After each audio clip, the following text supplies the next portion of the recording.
Asile et migration, nouveau heurt à la frontière gréco-turque. Le président turc Erdogan était à Bruxelles ce 9 mars, direct JT. Les gaz lacrymogènes et des cocktails Molotov fuient dans les deux sens à la frontière gréco-turque vendredi, après que des migrants ont tenté de franchir un barrage dans la nuit. Les forces de sécurité grecques ont recours à des canons à eau pour refouler les migrants et éteindre les incendies. Les incidents sont fréquents depuis la fermeture du poste frontalier de Castani.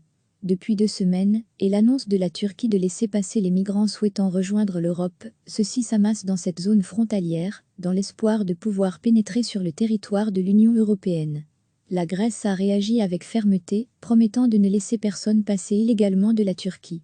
Mardi, le président turc Erdogan recevra à Istanbul la chancelière allemande Angela Merkel et le président français Emmanuel Macron, avec à l'ordre du jour de la rencontre, les problèmes à la frontière gréco-turque.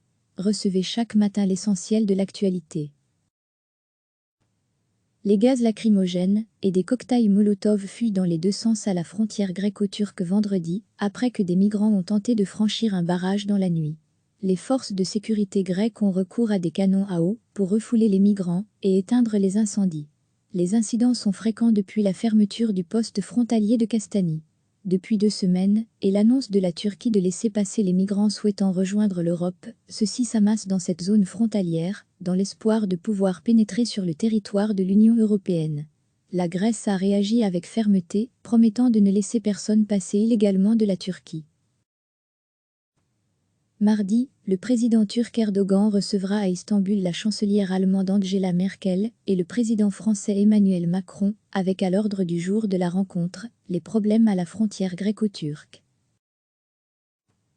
Le président turc Erdogan était à Bruxelles ce 9 mars, direct JT. Cliquez sur s'abonner pour recevoir les dernières nouvelles.